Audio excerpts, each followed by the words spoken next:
반갑습니다. 여러분과 물리학 1을 함께할 윤지수라고 합니다.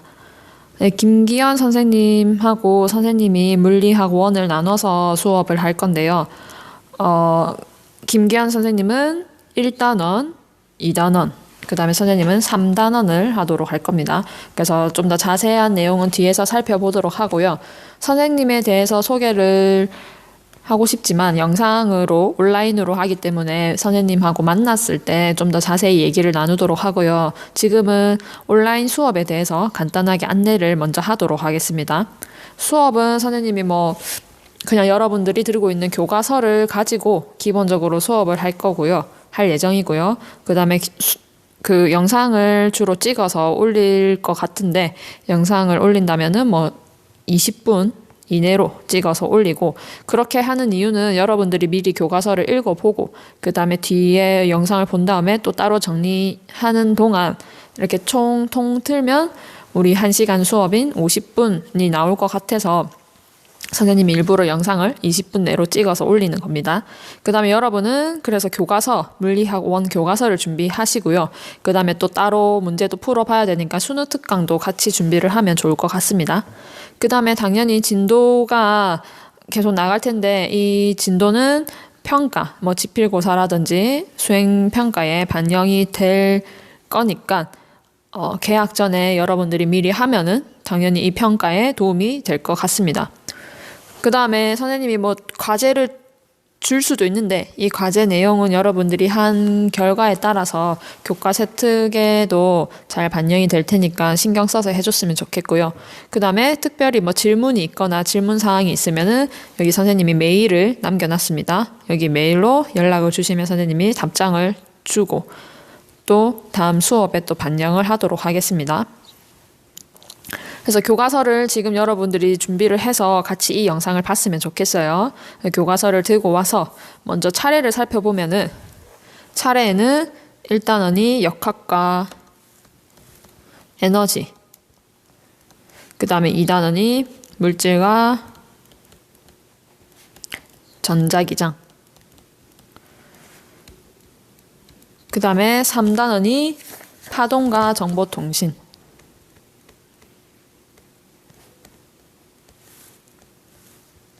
그래서 각각 중단원이 2개씩 이렇게 나와 있죠. 그래서 역학과 에너지, 그 다음에 물질과 전자기장, 이 2단원은 김기현 선생님이 하실 거고요. 선생님은 파동과 정보통신, 이 3단원을 할 겁니다. 그래서 사실 물리학 1에서 어려운 내용은 주로 이 역학과 에너지, 이 단원이 어려울 건데 여기서 먼저 좀 김기현 선생님하고 잘 배우시도록 하고요. 3단원 파동과 정보통신은 사실 크게 어려운 내용이 없으리라 예상이 됩니다.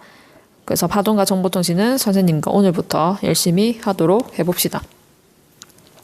그래서 바로 선생님은 교과서 저기 뒤로 가야 되겠죠?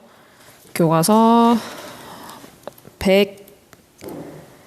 142쪽으로 넘어가면 될 것 같습니다. 142쪽에 보면은 파동의 진행과 굴절입니다. 그래서 여기 단어는 아마 여러분들이 중학교 때 빛과 파동에서 좀 배운 내용과 많이 공통될 거예요. 빛과 파동에서 파동이란 이런 거고, 그 다음에 빛이란 이런 거고, 이런 내용들을 배웠을 건데 한 번 더 복습한다는 의미로 파동의 각각 형태들을 한번 살펴보고요. 그 다음에 좀 더 중요한 내용들을 뒤에서 보도록 하겠습니다. 먼저 우리 파동에는 크게 횡파와 종파가 있는 거 아시죠? 횡파라는 것은 이렇게 흔들 파동은 앞으로 진행하지만 이 파동의 진동 방향은 위아래, 그래서 진행 방향과 진동 방향이 서로 수직인 파를 횡파라고 얘기를 합니다. 그 다음에 종파라는 것은 뭐냐면 이런 식으로 진동해서 나가는 거. 대표적으로 이제 용수철을 앞뒤로 이렇게 위아래로 흔들 수도 있지만 앞뒤로 흔들 수도 있겠죠. 그럼 용수철을 앞뒤로 흔들었을 때 나타나는 이런 파를 바로 종파라고 얘기를 합니다. 얘는 횡파라고 하고요. 그래서 종파라는 것은 파가 앞으로 진행하는데 얘의 진동 방향도 앞뒤죠. 그러니까 얘가 진행 방향과 진동 방향이 평행한 파를 종파라고 얘기를 합니다. 사실 횡파와 종파는 이 진동 방향의 차이만 있을 뿐이지 뭐 크게 다른 건 없습니다. 횡파는 우리가 잘 아는 뭐 물결파라든지 빛이라든지 이런 것들이 있고, 그 다음에 종파는 우리가 늘 접하고 있는 소리가 대표적인 종파의 예시입니다. 그래서 우리는 주로 이제 횡파가 눈에 보기 좋아서 횡파를 가지고 한번 살펴보도록 할게요. 파동이 만들어졌을 때, 이렇게 파동이 하나가 만들어졌을 때 얘를 사진을 딱 찍어서 이렇게 살펴보면은 여기도 마찬가지 축을 이렇게 그릴 수가 있겠죠. 그럼 얘의 파동의 위치에 따라서 이 파의 높이, 위치는 어떻게 되느냐 해서 여기서도 얘는 위치가 될 거고요. 단위는 당연히 미터를 주로 쓰겠죠. 그 다음에 얘는 뭐 변하는 위치니까 여기도 위치라고 썼는데 뭐 변이라고 써도 상관은 없습니다.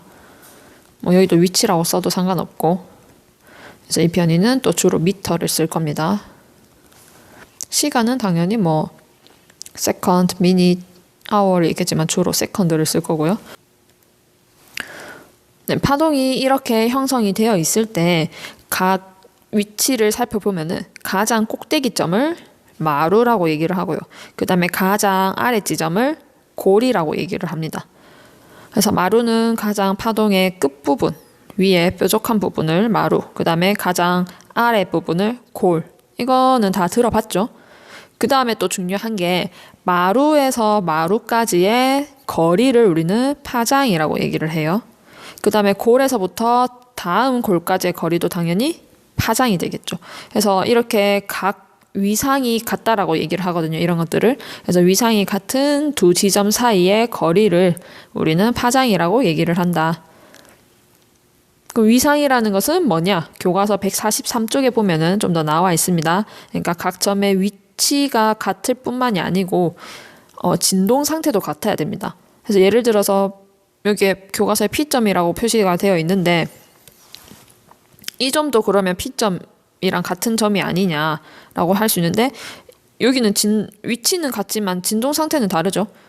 얘는 이렇게 진동하고 있고 얘는 이렇게 진동을 하고 있죠. 그러니까 얘는 다음 진동이 이렇게 마루로 되는 지점이기 때문에 P와 이 점의 위상은 서로 다른 거라고 볼 수가 있습니다. 그래서 얘랑 얘는 진폭이라고 할 수가 없고요. 이 P와 같은 위상의 지점이 바로 이 점이죠. 그래서 이 점에서부터 이 점까지는 우리가 파장이라고 얘기를 할 수가 있습니다. 그래서 파장이라는 것은 위상이 같은 인접한 두 지점 사이의 거리를 파장이라 한다.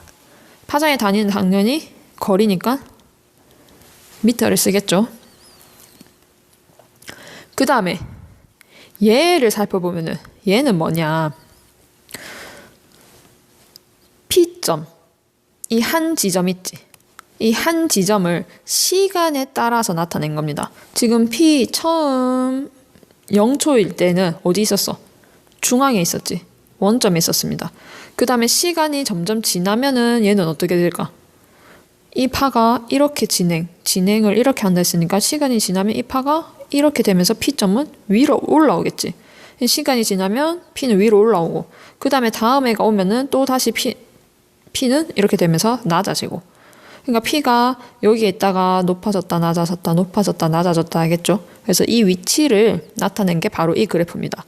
P가 높아졌다 낮아졌다 높아졌다 낮아졌다 하는 것을 그래프로 나타낸 겁니다. 그래서 이 그래프는 지금 똑같이 보이지만 엄밀히 말하면 다른 겁니다. 얘는 위치에 따른 파동의 변이를 나타낸 거고, 얘는 시간에 따른 파동의 변이 한 지점입니다. 얘는 P 지점의 그래프를 파동으로 나타낸 것입니다. 그러면 이때 얘는 같은 지점에서 같은 지점까지의, 여기는 거리가 아니고 시간이 되겠죠. 시간. 여기서 한 번 진동하는데, 즉 다시 진동했다가 원래 상태로 돌아오는데 걸리는 시간을 우리는 주기라고 얘기를 합니다. 주기는 당연히 시간이니까 단위가 세컨드를 쓰겠죠. 그 다음에 이 파동이 변한 정도, 이 폭을, 최대 폭을 바로 진폭이라고 얘기를 합니다. 여기서도 진폭. 그래서 우리가 여기서 중요하게 배운 게 파장, 주기, 진폭이라는 것을 배웠습니다. 그래서 조금 더 이 세 가지 관계에 대해서 얘기를 해보자면 파장, 그 다음에 우리가 주기, 그 다음에 진폭 이런 것들을 얘기를 했는데 파장은 우리가 기호로 람다라고 하는 이렇게 기호를 씁니다. 그 다음에 주기는 시간이기 때문에 time에서 대문자 t를 씁니다. 그래서 파장이라는 것은 뭐 두 지점 사이까지의 거리를 얘기를 했고요. 그 다음에 주기에서 조금 더 살펴봐야 될 게 바로 진동수와 같이 한번 살펴보면 좋습니다. 진동수라는 것은 frequency라고 해서 F를 사용을 합니다. 그래서 주기는 한 번 진동하는데 얼마나 걸렸느냐, 몇 초가 걸렸느냐, 걸리는 시간을 얘기하고, 그러니까 얘는 단위가 세컨드가 되겠죠, 세컨드. 그 다음에 진동수라는 것은 뭐냐면 1초 동안 진동한 횟수. 그러니까 사실은 몇 번 진동했니, 1초 동안 몇 번 진동했니, 이거를 얘기를 하겠죠. 그래서 얘는 단위가 뭐 몇 번이다 이게 아니고 단위는 헤르츠를 씁니다. 그러니까 100헤르츠라는 것은 1초 동안 100번 진동하는 파동이다 라는 뜻입니다. 그래서 우리가 이 두 개 사이의 관계가 조금 중요한데, 둘의 관계를 보면은 예를 들어서 100번 진동하는데, 어떤 물체가 100번 진동하는데 10초가 걸렸어. 그러면 얘의 주기는 어떻게 되느냐? 자, 주기는 얘가 한 번 진동하는데 걸린 시간을 구하면 되겠지. 한 번 진동하는데 걸린 시간. 그러면 얘가 100번 진동하는데 10초가 걸렸으니까 한 번 진동하는 데는 100번을 나눠줘서 10초에다 100번을 나눠줘서 결국에는 10분의 1초가 되겠죠. 즉 다른 말로 0.1초가 될 겁니다. 됐습니까? 그러면 얘 진동수를 한번 구해보자. 진동수는 1초 동안 몇 번 진동했느냐, 이게 진동수라고 했습니다. 얘를 방향을 좀 다르게, 주기랑 비교하기 위해서 방향을 다르게 하면은 1초 동안 몇 번 진동했느냐, 이게 질문이라고 했습니다. 그러면 얘는 10초 동안 100번 진동했으니까 1초 동안은 당연히 10번 진동했겠죠. 10번. 그러면 여기서 이 진동수는 10헤르츠가 되겠지. 그리고 나서 구한 거를 보니까 주기는 10분의 1초, 진동수는 10헤르츠. 둘의 어떤 관계가 있습니까? 그렇지, 역수의 관계가 있죠. 그래서 진동수를 구할 때는 여기 조금 더 크게 써볼게요. 진동수를 구할 때는 뭐 다르게 뭐 생각할 필요 없이 주기를 뒤집어주면 됩니다. 그러니까 F는 T분의 1이라는 이런 중요한 식이 여기서 바로 알 수가 있게 되는 겁니다. 그 반대로 주기를 구할 때도 진동수를 뒤집어주면 되겠죠. 그래서 진동수와 주기는 이런 관계가 있다. 그 다음 여기서 더 나아가서 우리 이제 파동의 속력도 알아야 됩니다. 뭐 소리도 쌤이 아까 파동이라고 얘기했듯이 여기서 소리의 속력, 그 다음에 빛의 속력, 이런 것들이 속력이 중요하게 되는데 속력 우리 어떻게 구하죠? 속력 여기서 한번 위에서 볼까요? 속력 V는 뭐 다들 이미 잘 배워서 알겠죠? 걸린 시간분의 파동의 이동 거리가 되겠죠? 걸린 시간분의 이동 거리. 그럼 파동의 예를 적용해서 보면은, 자 여기 앞에서 한번 보겠습니다. 파동이 이렇게 진행하는데 한 번 왔다 갔다 하면은, 이렇게 한 번 왔다 갔다 하면은 이 거리가 얼마입니까? 그치? 파장이죠, 파장. 그 다음에 이렇게 한 번 왔다 갔다 하는데 걸린 시간 얼마입니까? 주기에 해당되겠죠? 그러니까 파가 한 번 왔다 갔다 이렇게 하는데 이 거리는 파장이 될 거고, 이동 거리는 파장이 될 거고, 그 다음에 한 번 왔다 갔다 하는데 걸린 시간은 주기가 될 겁니다. 그래서 우리 파동의 속력은 람다 나누기 t 주기가 될 거고, 얘를 다른 말로 이 t분의 1이 우리는 여기서 보면은 진동수 F라고 했죠. 얘는 또 다른 말로 파장 곱하기 진동수 람다 F라고 구할 수가 있습니다. 당연히 이 소리의 단위는 이동 거리가 미터가 되고, 파장의 단위가 미터가 되고, 걸린 시간의 단위가 세컨드가 되기 때문에 속력의 단위는 미터 퍼 세컨드가 됩니다. 그래서 우리가 파동의 속력 구하는 식까지 여기서 한번 살펴봤습니다.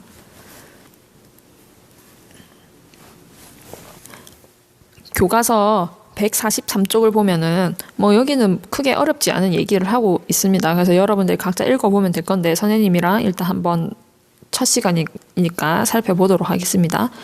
그래서 얘는 줄을 천천히 흔드는 경우와 빠르게 흔드는 경우가 있는데, 얘네들은 같은 줄을 사용을 하기 때문에 같은 줄을 사용해서 파동의 속력이 같다라고 되어 있습니다. 그러니까 매질이 같기 때문에 파동의 속력은 이 경우나 이 경우나 같다. 근데 뭐가 차이가 나느냐? 천천히 흔들면 1초 동안 진동한 횟수인 진동수가 작아지죠. 그러니까 얘는 진동수가 작아지고, 그 다음에 얘 같은 경우에는 빠르게 흔드니까 진동수가 커지죠. 그래서 여기 이 두 상황에서 알 수 있는 게 뭐냐면, 우리가 파동 속력 V는 파장 곱하기 진동수라고 얘기를 했는데, 속력은 같고 매질이 같기 때문에, 그 다음에 진동수가 얘에 비해서 얘는 커지기 때문에, 그럼 얘가 같으면 진동수가 커지면 파장 당연히 어떻게 돼야 되겠어? 줄어들어야 되겠죠. 그래서 파장이 짧아진다라는 것을 알 수가 있다. 이런 설명을 여기서 하고 있고요. 그 다음에 밑에 그림은 뭐냐면, 선생님이 파동이 어디를 통과하거나 뭐 들어갈 때 진동수는 변함이 없다 했습니다. 그래서 여기서 보면은 이 굵은 줄과 얇은 줄을 쓸 때 여기서 뭐가 일정하냐? 진동수는 일정해. 진동수는 변함이 없어요. 그러니까 진동수는 일정하다. 근데 여기서 바로 파장이 차이가 나죠. 그래서 V는 람다 곱하기 F라고 했을 때 얘는 변함이 없다고 했습니다. 근데 이 얇은 줄을 보면 파장이 더 길어졌죠. 그러면 얇은 줄은 당연히 속력도 따라서 길어지겠죠. 그래서 여기서 뭐 읽어보면 뭐라고 되어 있냐면, 같은 재질의 줄일 때 굵은 줄보다 가는 줄에서 속력이 더 빠르다. 그러니까 이 말입니다. 진동수는 파동이 통과할 때 일정한데 파장이 얇은 줄이 더 긴 걸 보니까 얘는 속력이 더 빠르다는 걸 알 수가 있다. 이런 얘기를 교과서 143쪽에서 하고 있습니다. 자, 그래서 143쪽의 밑에 제일 마지막에 보면은 1번 확인 문제도 나와 있으니까 소리의 파장도 직접 우리 이 식에서 한번 구해 보시고요. 선생님이 또 따로 문제를 준비를 했습니다. 그래서 잠시 영상을 정지하고 이 문제를 각자 한번 풀어봤으면 좋겠습니다. 그래프의 이 축을 잘 보셔야 됩니다. 한번 문제를 풀어보세요. 네, 그러면 선생님이랑 한번 같이 풀어볼까요? 파동의 진폭은 쉽죠? 이렇게 파동의 폭이니까 당연히 5m가 되겠죠. 파장은 이 첫 번째 그래프를 봐야 되겠죠. 여기 위치에서 여기 다음 마루까지의 길이, 즉 4m가 되겠지. 이 길이는 4m. 자, 파동의 주기. 한 번 왔다 갔다, 한 번 진동하는데 걸린 시간 얼마입니까? 한 번 진동하는데 걸린 시간 4초겠죠. 4초. 그 다음에 진동수 F는 T분의 1로 구할 수가 있다 했지. 그럼 주기가 4였으니까 진동수는 4분의 1이겠죠. 그래서 얘는 4분의 1 헤르츠. 그 다음에 속력은 뭐 우리 구하는 방법이 있었죠. 파장에다가 주기를 나눠줘도 되고, 그 다음에 T분의 1은 F, 진동수이기 때문에 람다 곱하기 F로 구해도 된다. 그러면 첫 번째 식으로 구해보면은 V는 파장 5가 아니고 4겠지. 파장 4분의 주기는 4초 해서 1m/s 해도 되고, 또는 이걸로 구해보면은 파장 4m 곱하기 진동수 4분의 1 해서 1m/s 이렇게 구해도 됩니다. 그래서 속력 구하는 식을 오늘 좀 이게 제일 중요하다라고 볼 수가 있을 것 같아요. 그 다음에 파장과 진동수와 주기의 관계, 이것도 중요하다고 볼 수가 있으니까 오늘은 여기까지 이렇게 해서 잘 정리를 해두도록 하고요. 다음 시간에는 파동의 굴절에 대해서 나가도록 하겠습니다. 수고했습니다.